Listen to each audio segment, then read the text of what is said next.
ወደዚህ ትምህርት ቤት የመጣችበት ምክንያት የነበረችበት ትምህርት ቤት ወንዶች ስለሚያስቸግሯት ነው። በቆንጅና ምክንያት ነው እንዲህ የምትሸፋፈነው። አሁን የቱ ጋር ትቀመጥ የሚለውን ነገር ለማወቅ የቱ ጋር ትቀመጥ? ኧረ ቲቸር እኔ ጋር ትቀመጥ ምን ችግር አለው? የእህቴ ስም ቅድስት ስለሆነ ያው እንደ እህቴ አያታለሁ ችግር የለውም። ኧረ እባክህ ሌላስ በእናትህ። ኧረ ቲቸር ይቀደዳል እንዴ? ባለፈው የቤቱ የስለት ልጅ ነኝ ብቸኛ ልጅ ነኝ እና እያልክ እየሰከስከን አልነበር እንዴ? እና እሱ ባለፈው ነው በቃ በመሀል እህቴ ተወለደች። ምን ዝም በል በቃ አንተ በእናትህ። ኧረ ዝም በል በእናትህ ቲቸር። ይኸውልህ እኔ ትምህርቴ ላይ ያለኝን አቋም ታውቃለህ አይደለ? በቃ የማስጠናው የሆነ የማግዘው ተማሪ ይፈልጋሉ።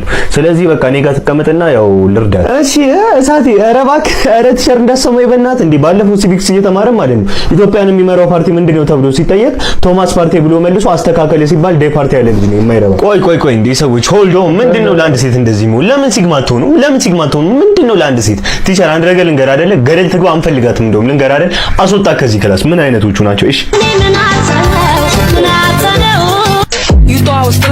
አትባክህ ዝጋ። ምን አይነት ነው? ዝጋ ይዝጋ። ይቅርታ እንዴ ተነካክቶብኝ እኮ ነው። አንድ ቤት ተነካክታለሁ ብዬ እኮ ዝጋ እባክህ። ሲያስጠላ። ምን አይነቱ ነው? ኧረ ቲቸር እኔ የምለው ግን ማለት ነው በቃ እኔ ብቻዬን ነው የምቀመጠው አንድ አመቱ ሙሉ። ለምን እኔ ጋር አትቀመጥም? ምንድነው እንደዚህ እንዴ? እሱ የሳሚ ቦታ አይደለ እንዴ? ምን ሳሚ ዛሬ ስላልመጣ ነው እንጂ እሱ ጋር እንደሚቀመጠው አንተ ምን ሆነ? ምን አገባ አንተ? ምን አገባችሁ አንተ? ሳሚን በሴል ልቀይረው ነው? ኧረ ላሽ አንተ ምን አገባችሁ እናንተ ነህ? ኧረ ወደዛ ሂዱ። ሲያስጠላ። አንዴ በቃ ተማሪዎች እኔ እንኳን ሪዛችሁን እንዴት ሴትን ማማለል ትችላላችሁ የሚለውን ነገር ብዬ ነው እንጂ እዚህ ጋር የምትመለከቱት ሳሚ ነው። ያው ጓደኛችሁ ነው ሳሚ። 5 ማርኩን መተህ ውሰድ እሺ። እዛ ጽፍላለሁ ማርክ ሊስት ላይ በቃ ደህናው ነው። እናንተ አሪፍ ናችሁ።